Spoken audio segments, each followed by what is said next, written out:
സിറാജും സുപ്രഭാതവും അടക്കമുള്ള നിങ്ങളുടെ നീക്കത്തിൽ വർഗീയതയില്ല.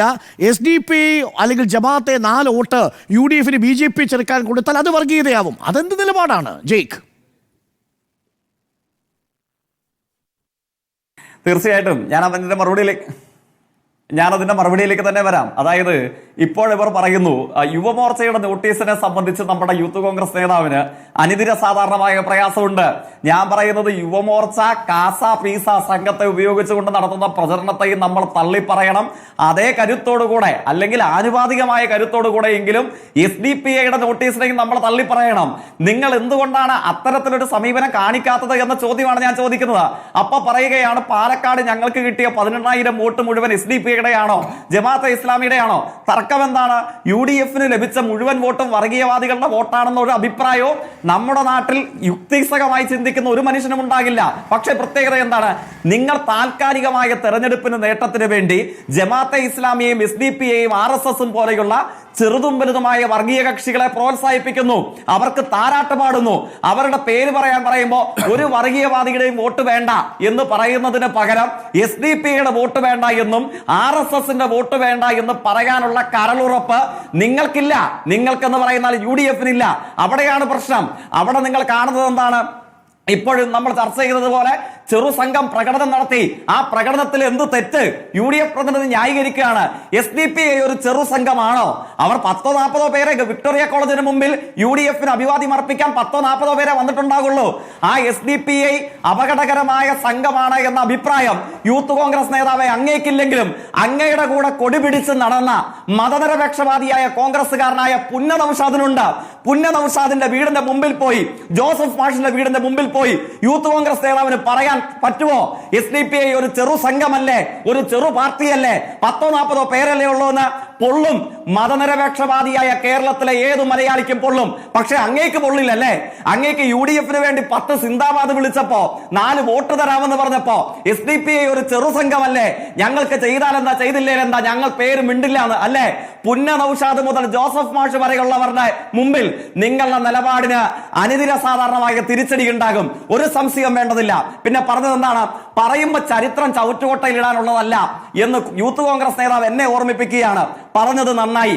ദീർഘകാലമായി ഇവർ ഏത് സംവാദത്തിലും വരുമ്പോൾ ഞങ്ങൾ ജമാഅത്തെ ഇസ്ലാമിയെയും SDPIയെയും RSSനെ തള്ളിപ്പറയാൻ കോൺഗ്രസിനില്ലാത്ത നട്ടല് ഞങ്ങൾ കാണിക്കുമ്പോ ഇവർ സ്ഥിരം പറയാറുള്ളതാണ്, ഒരു 1996 ദേശാഭിമാനിയുടെ എഡിറ്റോറിയലിൽ പിന്തുണയെ ഞങ്ങൾ സ്വാഗതം ചെയ്തു എന്നല്ലേ?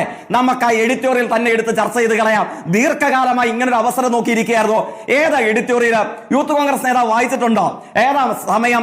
1996 ഏപ്രിൽ മാസം 22 തിങ്കളാഴ്ച ദേശാഭിമാനി എഴുതിയ എഡിറ്റോറിയൽ ഉണ്ട്.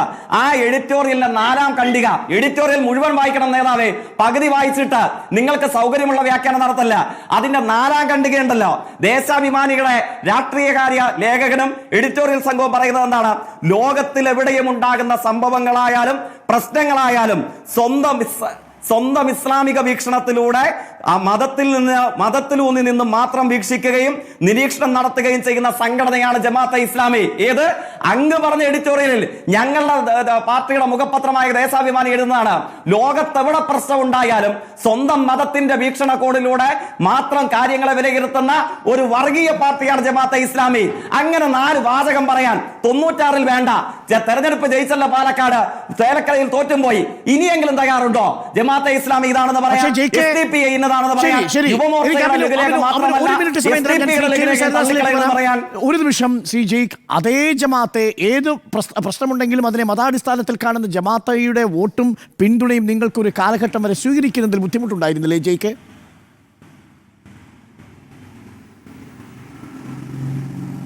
അല്ല, ഇവർ പിന്തുണ സ്വീകരിച്ചു എന്ന് ഇവർ പറയപ്പെടുന്ന കാലയളവായിരുന്നല്ലോ 1996 ദേശാഭിമാനിയുടെ എഡിറ്റോറിയൽ.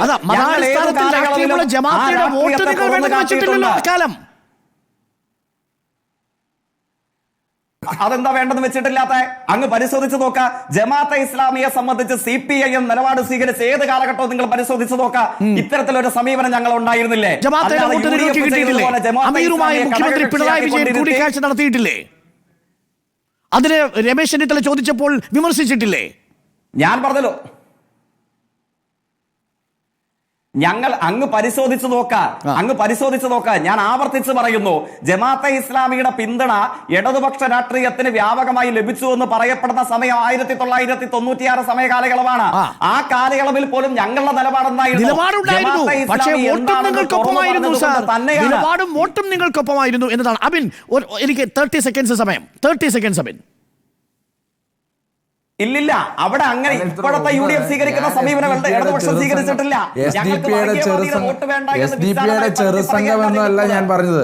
അത് ആദ്യം മനസ്സിലാക്കണം. ഞാൻ SDP-ഐ ഇവിടെ കൊലപാതകം ചെയ്യുന്ന സംഘമാണ്. ആ കൊലപാതകങ്ങളുടെ ഓണർഷിപ്പ് ഞാൻ ഏറ്റെടുക്കണമോ എന്നാണ് ഞാനിവിടെ ചോദിച്ചത്. അത് ശ്രീ ജയ്ക്ക് കേൾക്കാത്തത് കൊണ്ടല്ല, ജയ്ക്ക് കേട്ടതുകൊണ്ട് മനഃപൂർവ്വം മറച്ചു വെക്കുന്നതാണ്.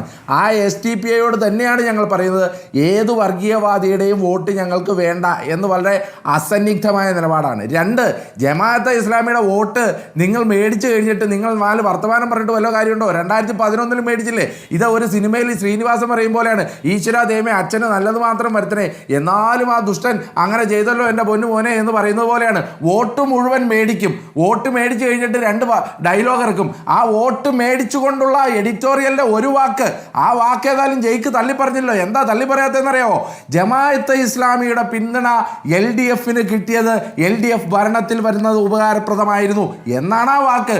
ആ വാക്കിനെ തുടർന്ന് എന്തെങ്കിലും ഒന്ന് എഴുതി വെച്ചിട്ട് വല്ലോ കാര്യമുണ്ടോ ജയിക്ക്? അത് മാത്രമല്ല, 2011 നിങ്ങൾ ജമാഅത്തെ ഇസ്ലാമിയുടെ സംരക്ഷണം മേടിച്ചവരാണ്, നിങ്ങൾ ജമാഅത്തെ ഇസ്ലാമിയുടെ വോട്ട് മേടിച്ചവരാണ്. അന്നൊന്നും തള്ളി പറയാത്ത അമീറിനെ നേരിട്ട് കണ്ടപ്പോൾ രമേശ് ചെന്നിത്തല വിമർശിച്ചപ്പോൾ രമേശ് ചെന്നിത്തല വിമർശിച്ചത് പിണറായി വിജയനാണ് ഇന്ന് മുഖ്യമന്ത്രി. അപ്പോൾ അന്നൊന്നും ഇല്ലാത്ത നിങ്ങളുടെ മതേതരത്വ ബോധം ഇന്നിവിടെ വിളമ്പാൻ വന്നാൽ അതൊക്കെ കാലത്തിന്റെ ചവറ്റുകൊട്ടയിൽ പോയിട്ടില്ല. ചരിത്രമുള്ള എല്ലാവർക്കും അറിയാം എന്നതാണ് ഞാൻ ഉദ്ദേശിച്ചത്. ശരി.